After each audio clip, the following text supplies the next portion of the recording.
¿Qué tal, amigos? Bienvenidos a otro programa de Dilo al Mundo.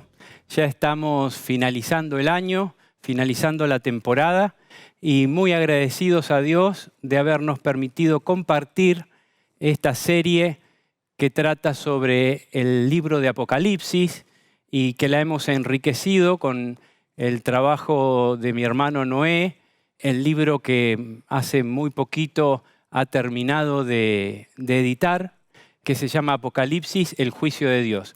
Es un material que es realmente enriquecedor para comprender el Apocalipsis en relación con toda la Biblia y que está disponible gratuitamente para todo público en internet en diloalmundo.org.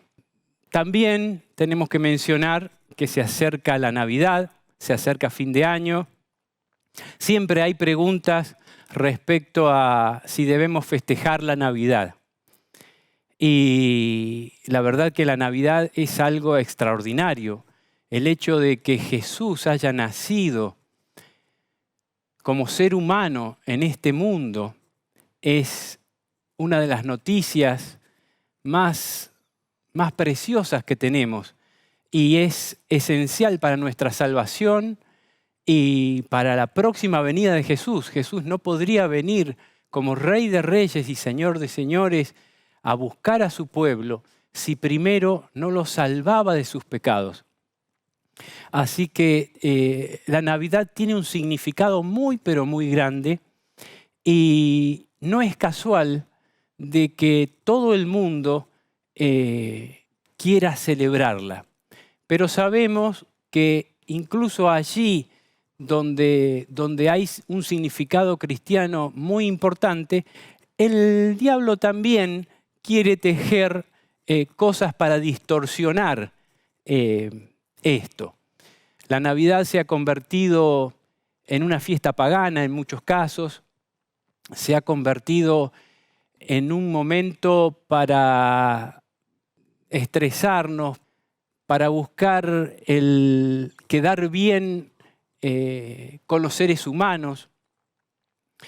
Se ha distorsionado en muchos aspectos. No es nuestra intención, digamos, ser aguafiestas o mofarnos de la Navidad. Pero sí tenemos que decir que la Navidad es todos los días. Todos los días debemos celebrar que Jesús haya decidido venir a salvarnos, venir a morir por nosotros. Haya puesto en marcha ese plan de salvación que muy pronto termina con su pronto regreso. Ese plan de salvación que muy pronto termina con su segunda venida en gloria y majestad. Entonces, lo que podemos decir es que la Biblia es muy precisa para dar fechas cuando hay que dar fechas. Y la Biblia en este caso no da ninguna fecha. Es más, el ser humano no ha podido establecer una fecha cierta, no ha podido reconocer la fecha cierta en que nació Jesús. Entonces el 25 de diciembre se festeja en forma mundial, pero sabemos que muy probablemente este no haya sido el día en que Jesús nació. Por lo cual estamos llamados a no desentonar grotescamente con esto, sino a tratar de conducir el significado de la Navidad y nuestros pensamientos y los pensamientos de la gente sobre la cual podemos tener alguna influencia a Jesús, que es realmente en quien tenemos que poner el foco, no en un día, sino a Jesús que debe estar permanentemente en nuestra vida, que debe ser nuestra mirada cotidiana y continua. Ese ha sido el objetivo de la Biblia a través del silencio en no establecer una fecha. Bueno, vamos a continuar con nuestro tema que trata sobre el mensaje de Jesús a la iglesia de la Odisea. Muchas veces los que hemos tenido una vida religiosa, hemos sentido hablar del mensaje de Jesús a las iglesias y particularmente a la iglesia de la Odisea, pero es un tema que no se agota y que debemos reflexionar y ahondar en él porque tiene un mensaje que es de suma importancia para nosotros y para este tiempo, que nos ayuda a entender luego el resto del Apocalipsis y dónde estamos parados. Cuando termina el mensaje a cada iglesia, dice, el que tenga oído, oiga lo que el Espíritu dice a las iglesias. No dice que yo estoy viviendo en tal iglesia y entonces solo estudio el mensaje de Dios a esa iglesia. Sino el que tenga oído, oiga lo que el Espíritu dice a las iglesias. Es un mensaje que tiene una plenitud, una globalidad, un complemento entre una y la otra. Porque las 7 iglesias simbolizan la plenitud de la iglesia y también simbolizan un desarrollo. Habíamos adelantado ya que es como en series de 4-3. Es dado el mensaje a Juan para que lo envíe a las iglesias en la primera etapa del cristianismo. Y de ahí en adelante se desarrolla, por un lado, a través del tiempo, como una secuencia, como un desarrollo, pero también tuvieron distintos significados. Desde el primer significado en ese momento, a través del tiempo ha ido teniendo significado para la iglesia de Dios. Y hoy, en el último tiempo, tiene quizás el mayor significado, el significado más acabado, porque Apocalipsis trata del día de Dios, el día del juicio de Dios, el día de la venida de Dios. Y hacia allí apunta todo. Tristemente, tengo que reconocer con vergüenza que en muchos aspectos soy un laodicense. Esto, la verdad, no es para nada bueno, porque, como habíamos visto, una vez que comienza el tiempo del fin, empezábamos con Sardis, donde la mayoría de esa iglesia tiene nombre de que está vivo, pero en realidad está muerto. Habían unos pocos que realmente habían sido fieles. Y de ahí Sardis es como que se divide, esos pocos que habían sido fieles en Filadelfia, que son la última generación de hijos de Dios que dan el mensaje a todo el mundo, y lo que se descarta, lo que Dios no aprueba, los que no van a ser salvos, los que no van a pasar el juicio de Dios, son los de la iglesia de la Odisea. Ahora, no todo está perdido para los que aún somos laodicenses. Es momento de dejar de serlo. Es momento de pasarnos a la iglesia de Filadelfia. Y esa es mi oración y es por lo que quiero luchar junto a mi Dios, que no va a ser en vano su sacrificio en mí. Escribe al ángel de la iglesia en la Odisea, o sea, al dirigente, a los dirigentes de la iglesia de la Odisea. En ese momento era al dirigente porque iba a una iglesia determinada, pero esa iglesia representa hoy quizás la mayoría de las iglesias a nivel mundial. He aquí el amén, el testigo fiel y verdadero. El principio de la creación de Dios dice esto. Como a cada iglesia, Dios se presenta de manera distinta, Jesús se presenta de manera distinta, de una manera que tiene que ver con a quién le habla y qué le va a decir. He aquí el amén. ¿Qué quiere decir el amén? Cuando oramos, terminamos diciendo en el nombre de Jesús, amén.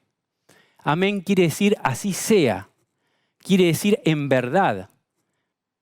El amén es una directa relación a ese que envió a Moisés, que dijo, preséntate al faraón y al pueblo de Israel como yo soy, me envió a vosotros. El amén es el que es. Así sea cuando oramos. Cuando oramos y decimos amén, damos por hecho que esa oración en la voluntad de Dios se va a cumplir de manera perfecta. Entonces el amén aquí quiere decir el verdadero y el juez inapelable, el que cuando te dice algo, eso se va a cumplir. Pero aparte de ser el amén, es el testigo fiel y verdadero. Es el que atestiguó a este mundo del amor de Dios. Y por el otro lado, es el que va a atestiguar en nuestro juicio sobre nosotros. Y como si esto fuera poco, para establecer la autoridad inapelable de este Dios que se dirige a nosotros, dándonos el diagnóstico preciso al culminar el juicio sobre la iglesia, se presenta como el principio de la creación de Dios, el creador de Dios, el principio de la creación de Dios, el creador de todos los seres humanos, el creador de nuestro planeta. Tiene toda la autoridad para dar testimonio, porque Él vino y estuvo aquí con nosotros. Tiene toda la autoridad para dar testimonio porque Él es nuestro creador y porque es Dios. Yo conozco tus obras, que ni eres frío ni caliente. Ojalá fueses frío o caliente, pero por cuanto eres tibio y no frío ni caliente, te vomitaré de mi boca. Esto es una sentencia. Te vomitaré de mi boca. Él conoce nuestras obras. En esta versión dice que no eres ni frío ni caliente. Hay una versión de lenguaje actual que dice que me obedeces un poco. Ojalá me obedecieras de manera plena o de plano no me obedecieras. Pero por cuanto eres tibio y no frío ni caliente, te vomitaré de mi boca. No te trago. Me causas náuseas. Te vomitaré de mi boca. ¿Cuánto tiempo podemos estar como laodicenses y no ser desechados del todo por Dios?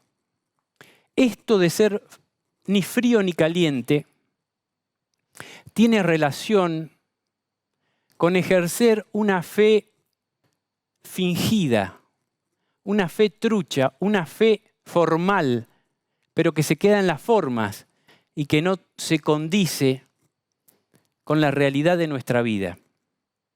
Una fe que le sirve al cristiano laodicense para las cosas de esta vida. Busco a Dios para que me bendiga en esta vida. Como los que iban a Jesús por los panes y los peces. Busco a Dios porque sé que practicar el mal me lleva directo a la muerte.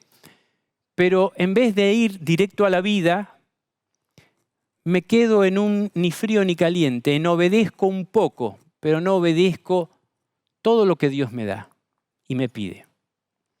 Y eso tiene directa relación con la fe. No tenemos fe. Ese es el problema. Y sin fe es imposible agradar a Dios. En el libro de Hebreos, capítulo 11 y 12, vale la pena buscarlo, leerlo y saberlo de memoria.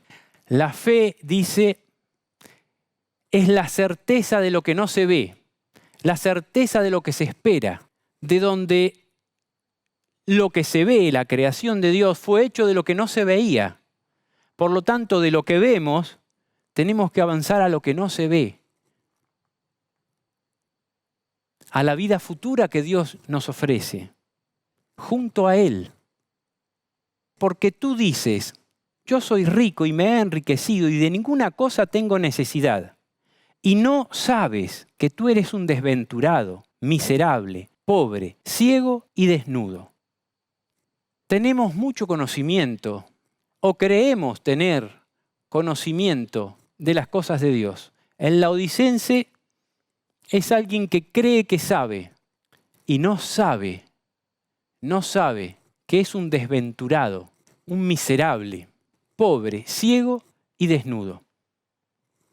Por tanto, yo te aconsejo que de mí compres oro refinado en fuego, para que seas rico, y vestiduras blancas para vestirte, y que no se descubra la vergüenza de tu desnudez. Y unge tus ojos con colirio para que veas. Qué extraordinario el amor de Dios.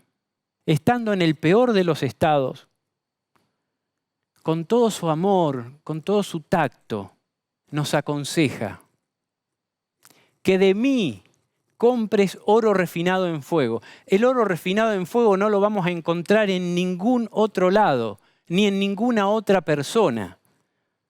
De mí tenemos que ir a Jesús.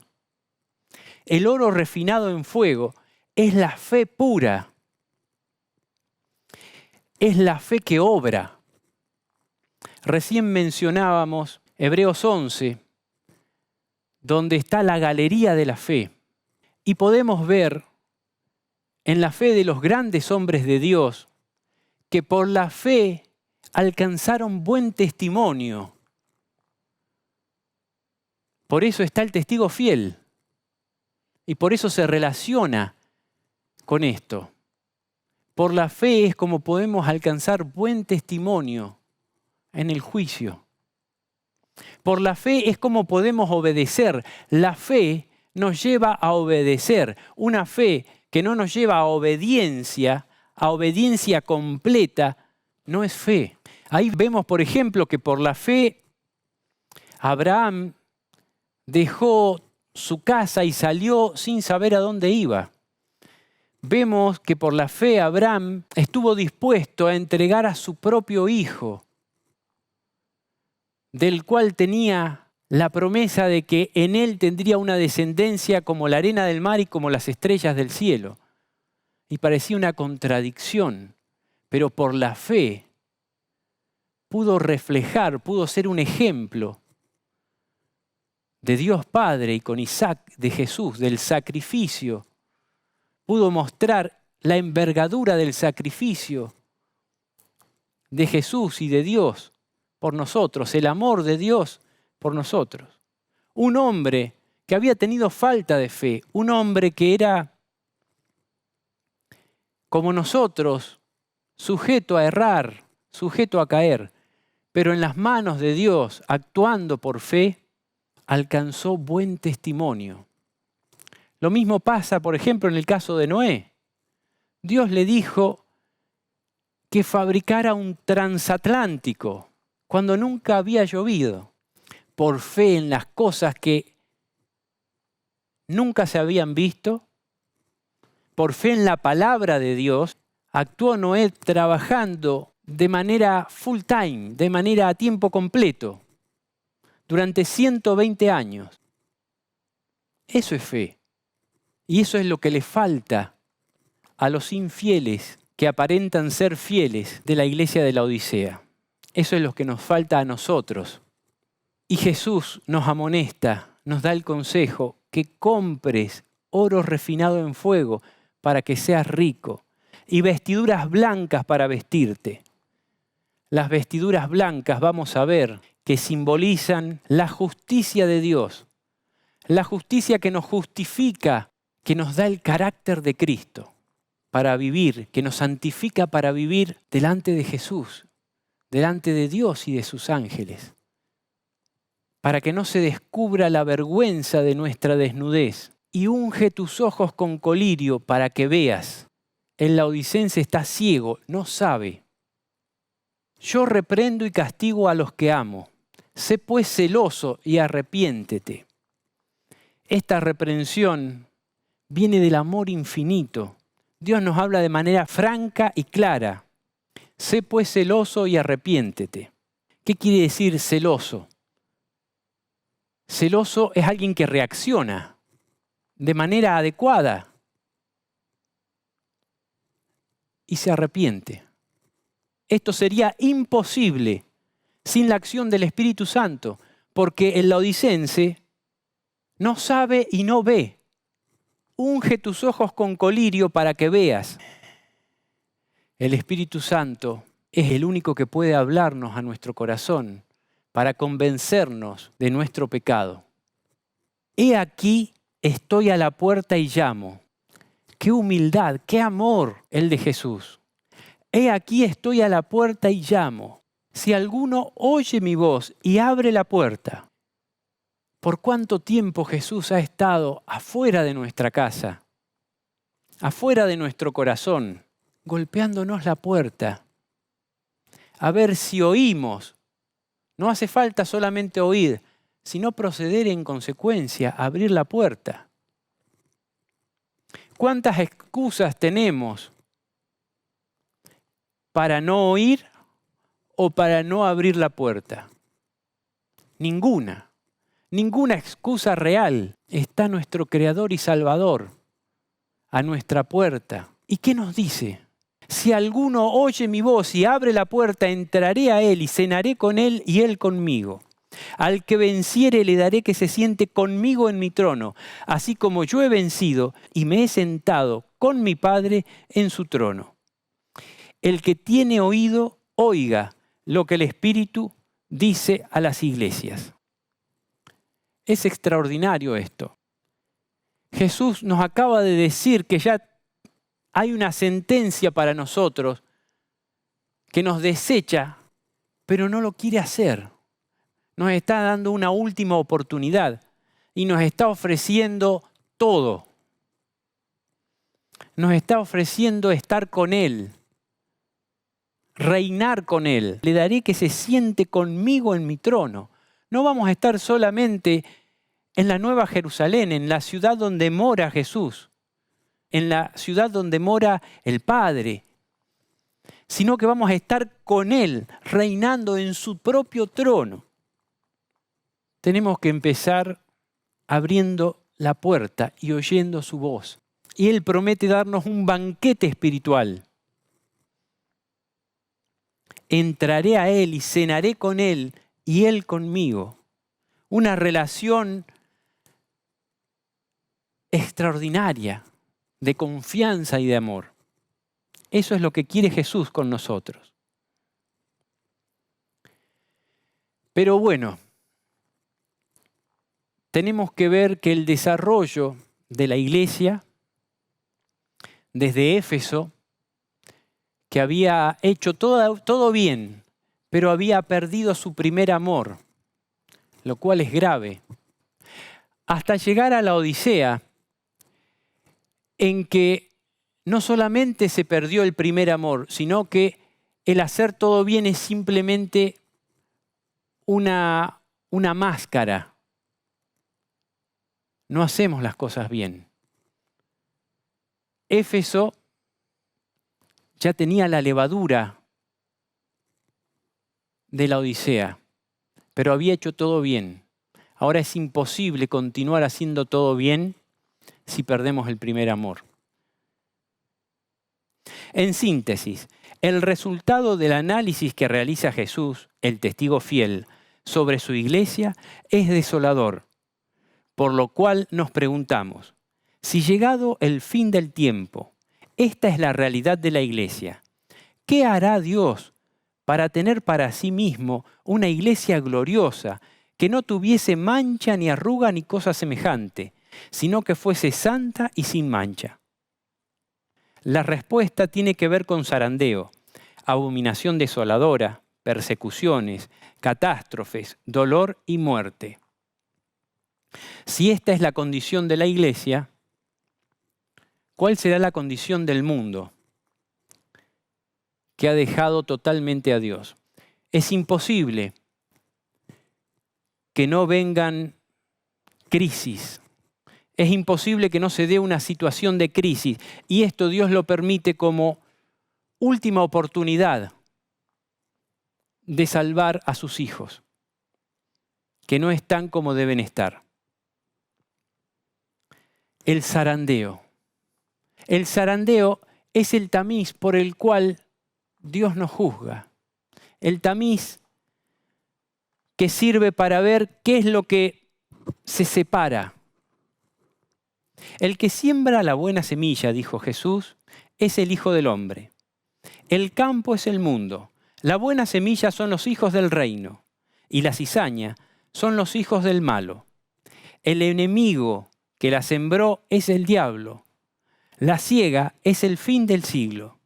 Y los segadores son los ángeles. De manera que como se arranca la cizaña y se quema en el fuego, así será en el fin del siglo.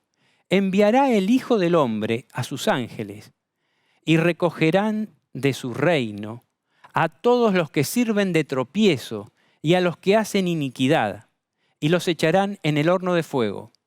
Allí será el lloro y el crujir de dientes. Entonces los justos resplandecerán como el sol en el reino de su Padre. Y fíjate cómo termina. El que tiene oídos, oiga. ¿Te suena? Lo mismo que se dice en el mensaje a las iglesias. Jesús había dado también otra parábola, donde se muestra como el sembrador que siembra la buena semilla junto a sus colaboradores. Y después viene por la noche, viene en momentos donde en la casa se encuentran durmiendo el enemigo y siembra la cizaña. Y cuando crece, los colaboradores del dueño de casa, de Jesús vendría a ser, ven que sale la cizaña y dicen, Señor, ¿no sembramos buena semilla? ¿Quieres que arranquemos esto? Y Jesús dice, sí, nosotros sembramos buena semilla, pero vino el enemigo por la noche, como actúa el enemigo que no descansa, y sembró cizaña. ¿Quieres que arranquemos esa cizaña? Le dicen los colaboradores, para que no moleste el crecimiento del trigo. Y Jesús les dice, no, tiene que crecer junto con el trigo. Porque si arrancan la cizaña pueden arrancar alguna plantita de trigo. Para mostrar el cuidado que tiene Jesús con sus hijos. No quiere que ni por casualidad alguna buena semilla que representa a los hijos de Dios pueda ser arrancada. Juan el Bautista profetiza diciendo respecto de Jesús, yo a la verdad os bautizo en agua, pero viene uno más poderoso que yo, de quien no soy digno de desatar la correa de su calzado. Él os bautizará en el futuro en Espíritu Santo y fuego. Su aventador está en su mano y limpiará su era y recogerá el trigo en su granero y quemará la paja en fuego que nunca se apagará. El testigo fiel tiene el momento en que llega el juicio, que comienza por la casa de Dios. Todo el devenir de la historia nos tiene que servir a nosotros. El pueblo de Israel tuvo su juicio y dejó de ser pueblo de Dios. Y ahora lo mismo viene sobre la iglesia de Dios. Hay un juicio que vamos a recibir antes de que se termine la oportunidad para el que no conoce. La iglesia de Dios es juzgada primero. Jesús atestigua contra la Odisea diciendo, yo conozco tus obras, que no eres frío ni caliente, ojalá fueres frío o caliente, Pero por cuanto eres tibio y no frío ni caliente, te vomitaré de mi boca. La sentencia es clara y contundente en sí misma. La Odisea se comporta de una manera aborrecible para Dios, al punto de causarle náuseas.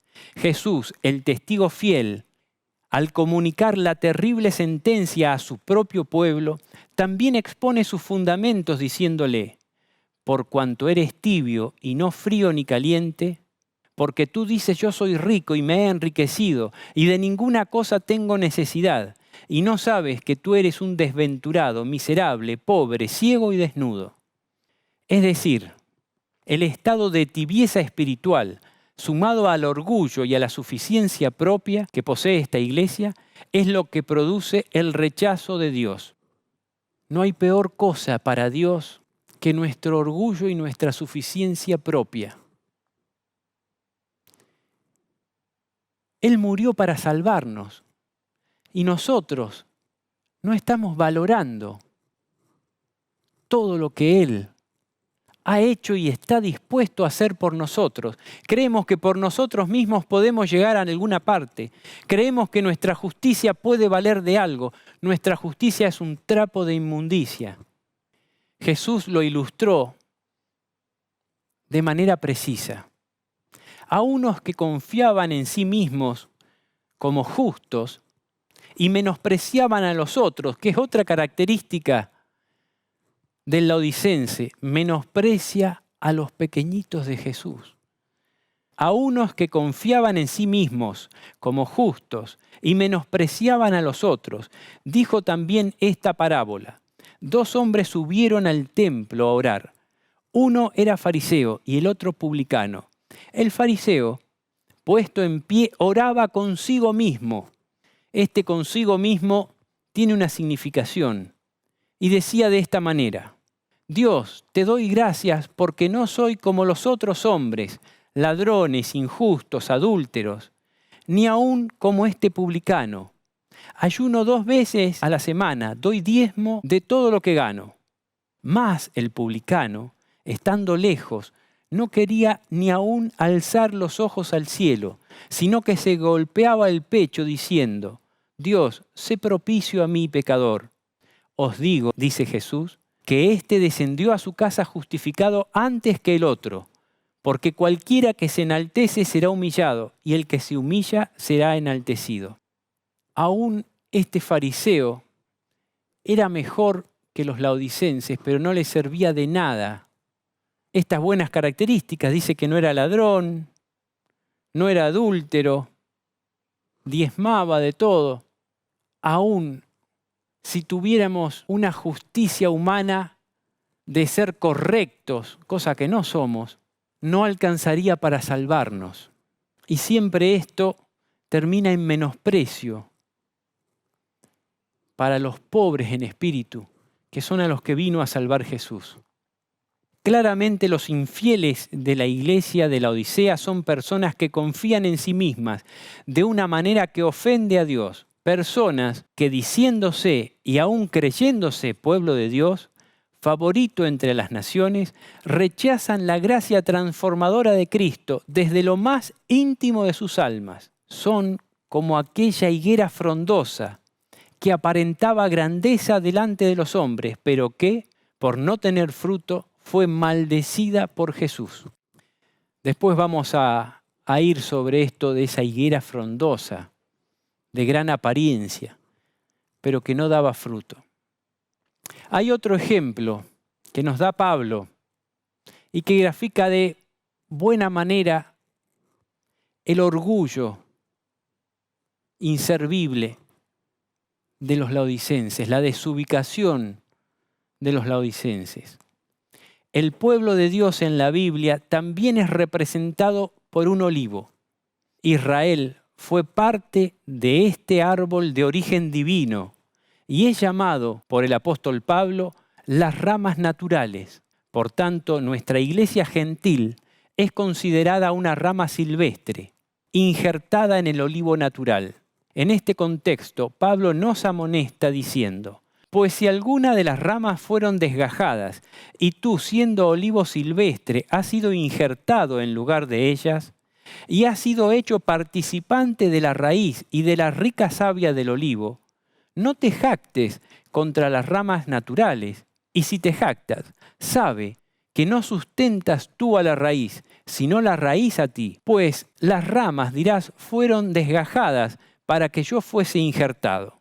Bien, por su incredulidad fueron desgajadas, pero tú por la fe estás en pie. No te ensoberbezcas, sino teme, porque si Dios no perdonó a las ramas naturales, a ti tampoco te perdonará. Mira pues la bondad y la severidad de Dios. La severidad ciertamente para con los que cayeron, pero la bondad para contigo, si permaneces en esa bondad, pues de otra manera tú también serás cortado. Decíamos que el pueblo de Israel constituye un ejemplo para nosotros. Si el pueblo de Israel fue cortado, que era el pueblo verdadero, y nosotros que somos el olivo silvestre, hemos sido objeto de la gran bondad de Dios y por la fe hemos sido injertados en ese olivo, tenemos que seguir viviendo en esa fe, en esa bondad que Dios nos ha dado. Ahora volvamos sobre los pecados por los cuales los dirigentes y el pueblo laodicense en general serán vomitados de la boca del Señor. El primero es la tibieza espiritual, es decir, una persona que no se considera demasiado pecadora, pero que al mismo tiempo no es santa. Bien podríamos decir es mediocre. Conserva las formas y la apariencia de piedad, pero carece de ella. Se acerca a la iglesia de Dios, participa en ella y hasta pretende dirigirla, pero permanece distante de Cristo. Ora, lee la Biblia ante las personas, predica la piedad, pero carece de la eficacia de ella en su propia vida. Más aún, se compara con otros pecadores y se considera superior y por lo tanto favorito de Dios. Además de esto, se considera rico, enriquecido y sin ninguna necesidad. Es cierto que Dios le ha dado mucho a su iglesia, pero ella no lo posee porque no ha guardado su palabra, como sí lo ha hecho Filadelfia. Cree tener mucho, pero no conoce que aún lo que tenía lo ha perdido. Pero como se cree que tiene, desprecia todo rayo de nueva luz con que Dios desea iluminarla, y así su soberbia y suficiencia propias la alejan de toda esperanza de salvación por rechazar el conocimiento. Y Elena G. de White nos presenta a cabalidad el tema de la higuera, de esa higuera frondosa que fue maldecida por el mismo Creador. El mismo Creador de ese árbol lo maldijo de manera recia para darnos una gráfica de que sus hijos no pueden ser estériles. Cuando son estériles, cuando el pámpano no lleva fruto, es cuando no permanece en la vid. Y eso es lo que le pasa a la iglesia de la Odisea. Por eso este ejemplo de la higuera estéril es para todos nosotros, para todos los tiempos de la iglesia y más aún ahora para nuestro tiempo. No lo vamos a leer por cuestión de tiempo, pero vamos a poner la placa para que lo puedan leer el que lo considere necesario. Es algo muy gráfico para describir nuestra situación. No podemos ser estériles. No podemos ser inservibles. Y los frutos se dan estando en la vid, estando en el Espíritu. Si no, es imposible que demos frutos. Y es nuestra situación. No debemos pensar ni por un momento que no hay más luz, ni más verdad para hacernos reveladas. Corremos el peligro de volvernos descuidados y de perder, por nuestra indiferencia, el poder santificador de la verdad, consolándonos con el pensamiento yo soy rico y estoy enriquecido y no tengo necesidad de ninguna cosa, al paso que debemos retener firmemente las verdades que ya hemos recibido. No debemos considerar como sospechosa cualquier nueva luz que Dios envíe. El que piense estar firme, mire que no caiga.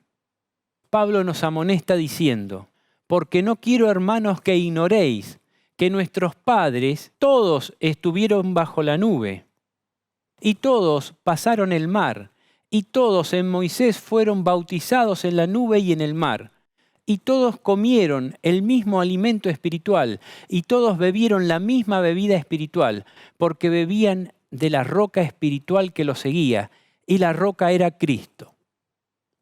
Pero de los más de ellos no se agradó Dios, por lo cual quedaron postrados en el desierto. Mas estas cosas sucedieron como ejemplos para nosotros, para que no codiciemos cosas malas como ellos codiciaron, ni seáis idólatras como algunos de ellos, ni fornicarios como algunos de ellos fornicaron y cayeron en un día 23.000. Ni tentemos al Señor, como también algunos de ellos le tentaron y perecieron por las serpientes. Ni murmuréis, como algunos de ellos murmuraron y perecieron por el destructor. Y estas cosas les acontecieron como ejemplo, y están escritas para amonestarnos a nosotros, a quienes han alcanzado los fines de los siglos. Así que el que piensa estar firme, mire que no caiga. Este pueblo no fue más bendecido que nosotros. Este pueblo de Israel fue bautizado en la nube, en la presencia de Dios con ellos. Comió el maná, pero se quedó en el maná temporal, que era símbolo de un maná, que era para vida eterna. Y es lo mismo que nos pasa a nosotros. Por eso tenemos 1000 ejemplos para esto que nos dice Jesús: sé celoso y arrepiéntete, reacciona. Yo te aconsejo que de mí compres. ¿Qué debemos comprar? Si no tenemos nada para comprar algo tan valioso. Pero Dios es tan bueno que nos da la posibilidad de comprar gratuitamente. Si el tiempo de gracia terminara hoy, todo laodicense se encontraría perdido, apartado de la gracia de Dios, por no haber recibido su manto de justicia.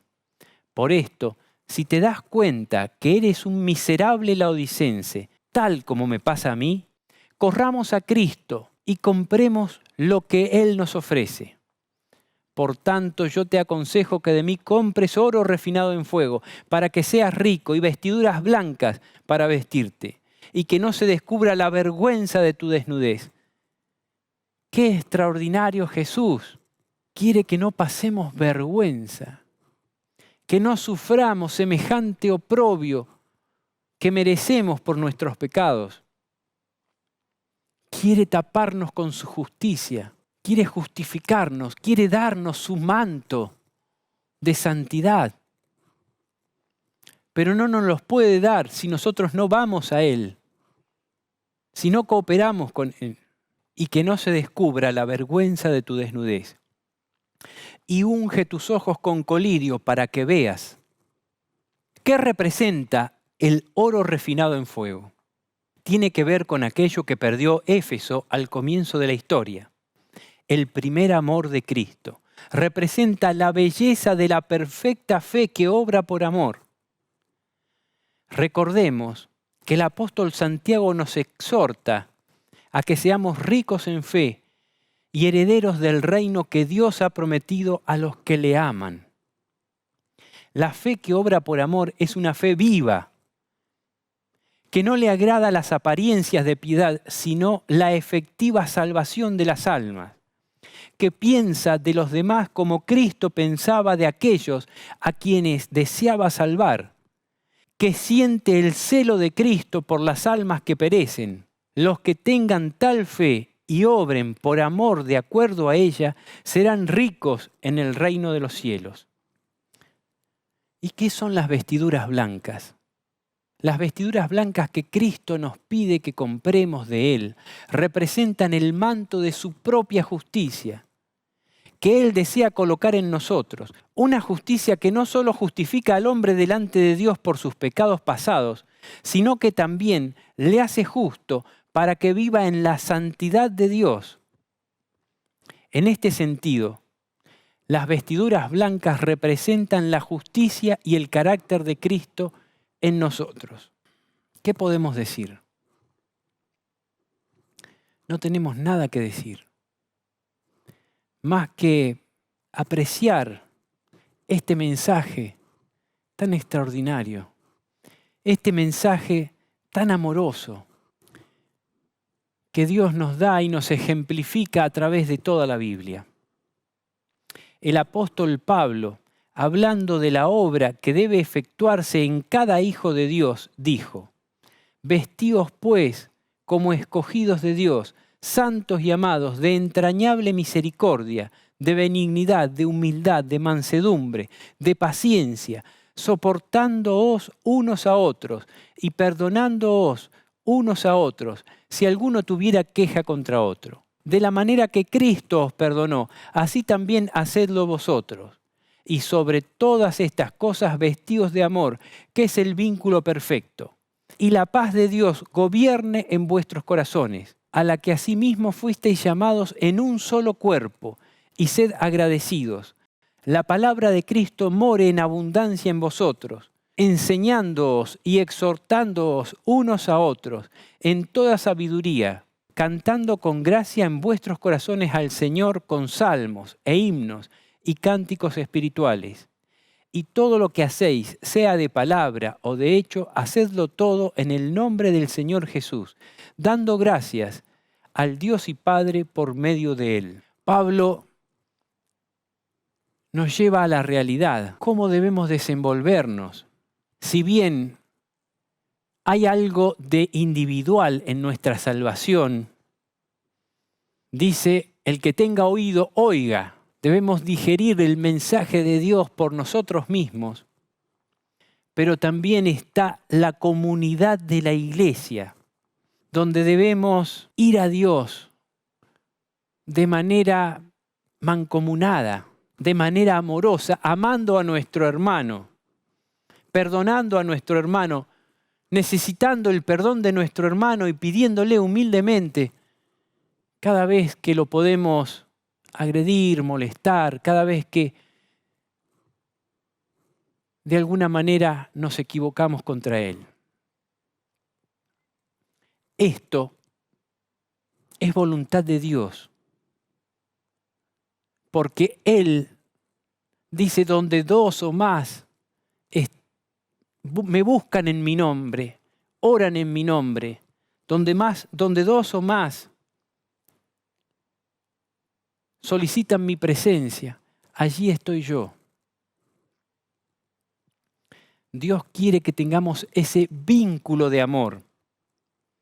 Ese vínculo nos protege, dice Pablo en otro lado, contra los vientos de doctrina.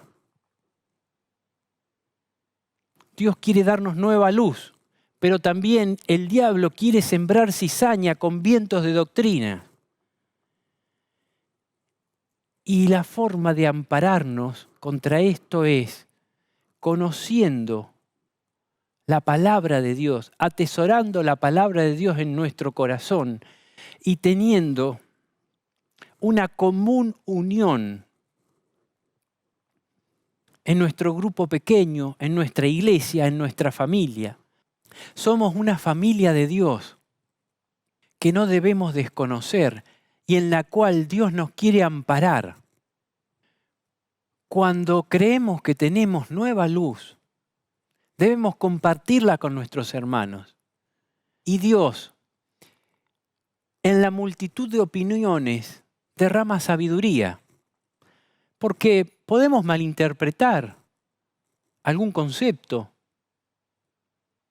Humanamente estamos sujetos a error.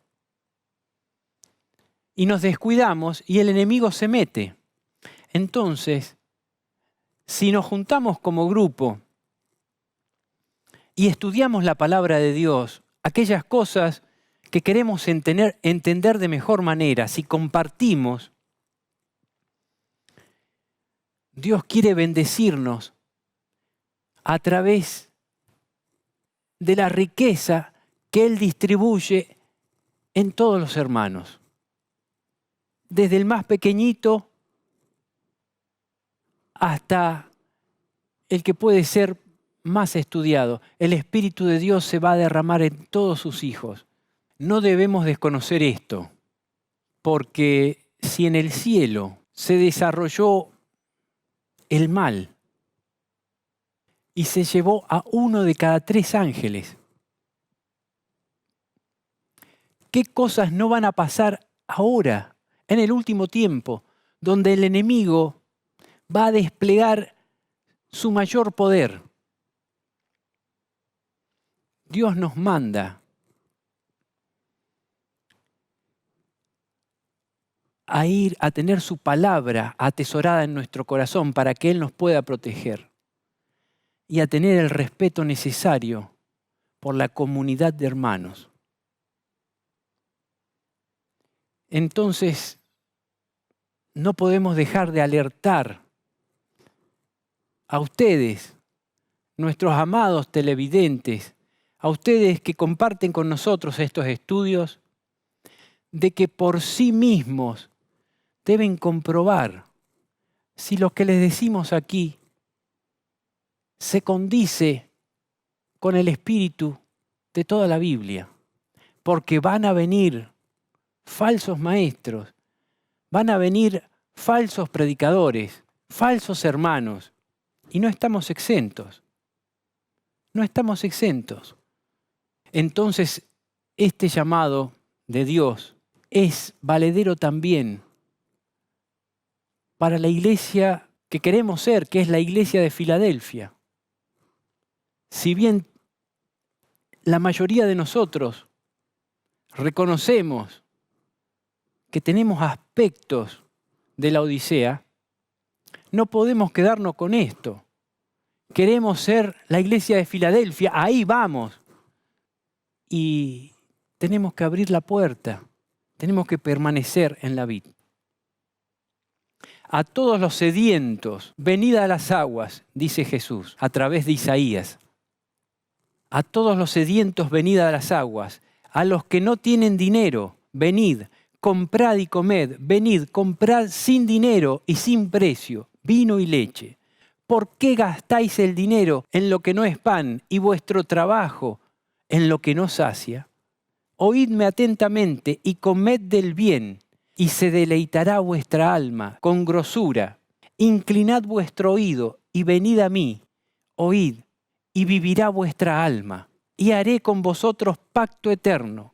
Buscad a Jehová mientras pueda ser hallado. Llamadle en tanto que está cercano. Deje el impío su camino y el hombre inicuo sus pensamientos, y vuélvase a Jehová, el cual tendrá de él misericordia, y al Dios nuestro, el cual será amplio en perdonar. Porque mis pensamientos no son vuestros pensamientos, ni vuestros caminos mis caminos, dice Jehová. Como son más altos los cielos que la tierra, así son mis caminos más altos que vuestros caminos, y mis pensamientos más que vuestros pensamientos. Porque como desciende de los cielos la lluvia y la nieve, y no vuelve allá, sino que riega la tierra, y hace germinar y producir, y da semilla al que siembra y pan al que come. Así será mi palabra que sale de mi boca. No volverá a mí vacía, sino que hará lo que yo quiero, y será prosperada en aquello para lo que la envié. Dios nos ofrece un banquete cuando dice, entraré a Él y cenaré con Él y Él conmigo. Nos quiere ofrecer toda su luz, todo su conocimiento, todo su amor, toda su comunión. Quiere vivir en nosotros. Venid y comprad sin precio, sin dinero. ¿Para qué gastarnos la vida en cosas superfluas? En una lucha contra nosotros mismos, que es una lucha perdida, si no es con Jesús a nuestro lado. El Espíritu es el que da vida. Unge tus ojos con colirio para que veas. El ungimiento de nuestros ojos es aquello que aclara nuestro discernimiento espiritual para que podamos ver no solo nuestra desesperada condición actual, sino también los hermosos planes que Dios tiene para con nosotros. Jesús anuncia la obra del Espíritu. Si me amáis, guardad mis mandamientos, y yo rogaré al Padre y os dará otro consolador. Acá claramente Jesús expresa a las tres personas de la divinidad trabajando por nuestra salvación. Y es necesaria la fe. Es necesario la fe que obedece y que guarda los mandamientos. Y entonces habilita a Jesús para rogar al Padre y mandarnos otro consolador que es esencial para nuestra salvación, que es el Espíritu Santo, para que esté con vosotros para siempre, el Espíritu de verdad, al cual el mundo no puede recibir, porque no le ve ni le conoce. Pero vosotros le conocéis, porque mora con vosotros y estará en vosotros. El que me ama, mi palabra guardará, y mi Padre le amará, y vendremos a él, y haremos morada con él. Mas el Consolador, el Espíritu Santo, a quien el Padre enviará en mi nombre. Acá vemos que el Consolador no es Jesús ni es el Padre, como muchos están pregonando. El Consolador, el Espíritu Santo, a quien el Padre enviará en mi nombre, está Jesús, está el Padre y está el Consolador. Él os enseñará todas las cosas y os recordará todo lo que yo os he dicho. Esto no quita de que hay un solo Dios que se manifiesta a través del Padre, a través del Hijo y a través del Espíritu Santo. Jesús dijo, el que me ha visto a mí, ha visto al Padre. Y eso no quiere decir que no exista Jesús o que no exista el Padre. Eso quiere decir que el Padre representa a Jesús y Jesús representa al Padre. Y el Espíritu representa a Jesús y representa al Padre. Jesús había sido lleno, tenía la plenitud del Espíritu Santo. Y nosotros también necesitamos ese Espíritu para tener vida, vida que venza, vida que trascienda en Dios. Aún tengo muchas cosas que deciros, pero ahora no las podéis sobrellevar. Pero cuando venga el Espíritu de verdad, Él os guiará a toda verdad, porque no hablará de su propia cuenta, sino que hablará todo lo que oyere, y os hará saber las cosas que habrán de venir. Él me glorificará, porque tomará de lo mío y os lo hará saber. El Espíritu Santo glorifica a Jesús, como el Padre también lo glorifica. El Espíritu Santo es el que nos hace entender la palabra de Dios. Es el que permite que la internalicemos. Pero en nuestra situación de laodicenses, ciegos, sordos, creyéndonos que no necesitamos nada, no podríamos ir a Jesús si no fuera por la intervención del Espíritu Santo. Como podrás darte cuenta, no hay en las reprensiones de Cristo a la iglesia de la Odisea la más mínima sombra de desprecio o desamor. Al contrario, Él dice, yo reprendo y castigo a todos los que amo, sé pues celoso y arrepiéntete. Ahora, por nosotros mismos no somos capaces ni siquiera de arrepentirnos con sinceridad. Hay un arrepentimiento que lo he experimentado. Y es arrepentirme y arrepentirme y arrepentir y seguir siempre en los mismos pecados. Necesitamos otro tipo de arrepentimiento. Ahora, por nosotros mismos no somos capaces ni siquiera de arrepentirnos con sinceridad por los pecados que moran en nosotros, a los que amamos. Ni siquiera somos capaces de darnos cuenta de nuestra inmensa necesidad. Pero una cosa sí podemos hacer cuando el Espíritu Santo se acerca a nosotros y nos convence de pecado. Podemos ir a Dios en la humildad de aquel que se ve desventurado, miserable, pobre, ciego y desnudo. y suplica ayuda por los méritos de Cristo. Es allí cuando le abrimos la puerta a Dios para que obre en nosotros su salvación. Qué importante es el Espíritu Santo. Es la primer chispa de la vida y es fuego en el cristiano. Dios quiere derramar el Espíritu Santo sobre su iglesia, como lo hizo en su momento para llegar hasta lo último de la tierra con su mensaje. Ahora quiere que salgamos a testificar. Cada uno lo hará a su manera, pero debemos dar fruto, los frutos del Espíritu. Y entonces, convencidos de pecado, podamos orar como lo hizo David. Ten piedad de mí, oh Dios, conforme a tu misericordia. Por tu abundante compasión borra mis rebeliones. Lávame más y más de mi maldad y límpiame de mi pecado. Porque yo reconozco mis rebeliones y mi pecado está siempre delante de mí. Esconde tu rostro de mis pecados y borra todas mis rebeliones. Crea en mí, oh Dios, un corazón puro y renueva un espíritu firme dentro de mí. No me eches de tu presencia, ni quites de mí tu Santo Espíritu. Devuélveme el gozo de tu salvación y un espíritu generoso me sustente. Entonces enseñaré a los transgresores tus caminos y los pecadores se convertirán a ti. Qué bonito, qué bueno es poder ver representado en este hombre lleno de flaquezas como nosotros, su camino hacia Dios, su respuesta al ser convencido por el Espíritu Santo. El Salmo 51 es más rico y más grande, lo hemos resumido, pero creo que expresa lo que debiera pasarnos a nosotros. Si alguno oye mi voz y abre la puerta, ¿habrá el Espíritu de Dios quitado las vendas de tus ojos para que puedas ver la vergüenza de tu desnudez? ¿Habrás escuchado a Jesús llamando a la puerta de tu corazón al considerar el mensaje a la Odisea?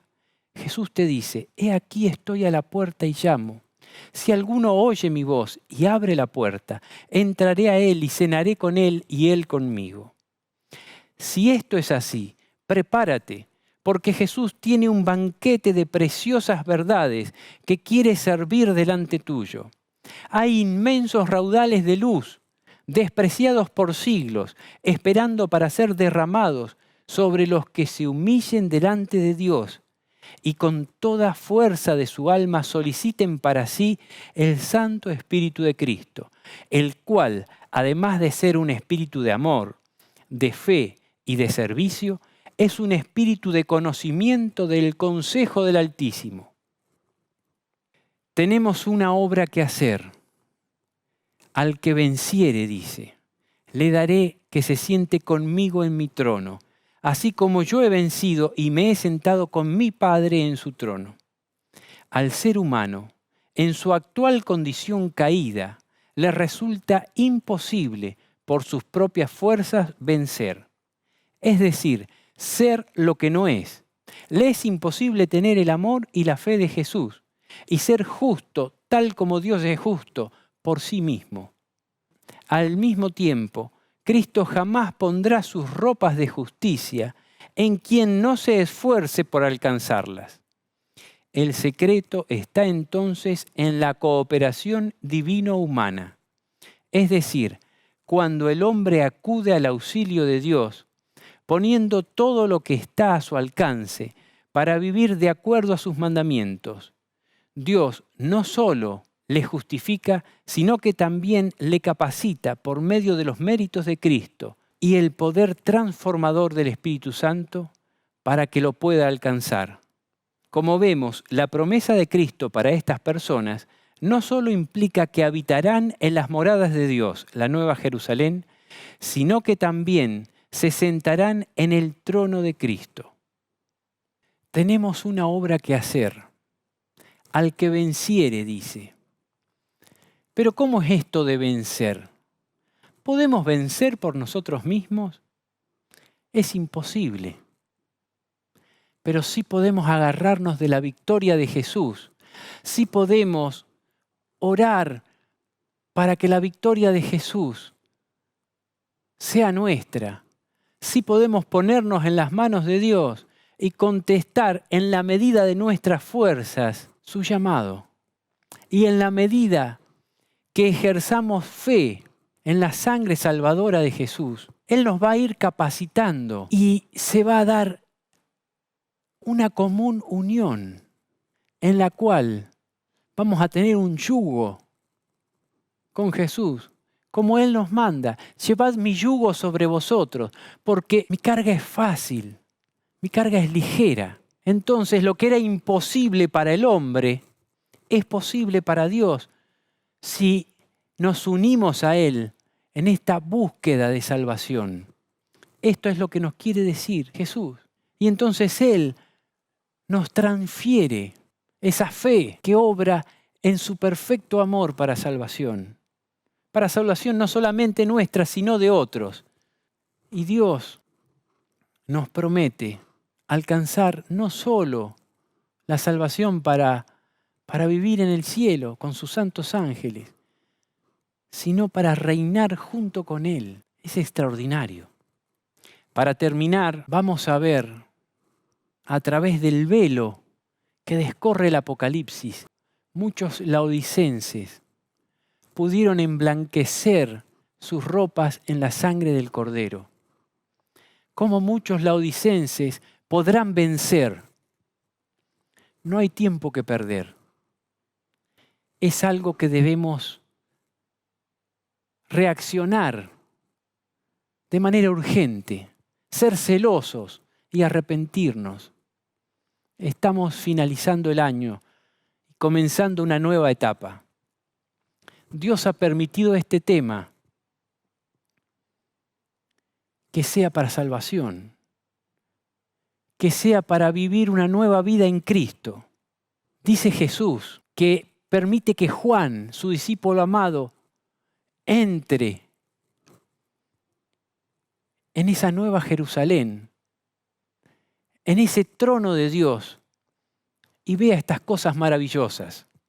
Después de esto miré y he aquí una gran multitud, la cual nadie podía contar, de todas las naciones, tribus y pueblos y lenguas, que estaban delante del trono y en la presencia del Cordero, vestidos de ropas blancas y con palmas en las manos, y clamaban a gran voz diciendo: la salvación pertenece a nuestro Dios, que está sentado en el trono, y al Cordero. Y todos los ángeles estaban en pie alrededor del trono, y de los ancianos, y de los 4 seres vivientes, y se postraron sobre sus rostros delante del trono, y adoraron a Dios, diciendo: amén, la bendición y la gloria y la sabiduría, y la acción de gracias, y la honra, y el poder y la fortaleza, sean para nuestro Dios por los siglos de los siglos. Amén. Entonces uno de los ancianos habló diciéndome: estos que están vestidos de ropas blancas, ¿quiénes son? ¿Y de dónde han venido? Yo le dije: Señor, tú lo sabes. Y él me dijo: estos son los que han salido de la gran tribulación. La gran tribulación y el zarandeo y el juicio de Dios son cosas que ya se empiezan a dar. Y han lavado sus ropas y las han emblanquecido en la sangre del Cordero. Como este anciano que está juzgando, está en una situación de juicio, es un representante de nuestra humanidad. Hay 24 ancianos, de los cuales este es uno. Viene y le dice a Juan: ¿estos quiénes son?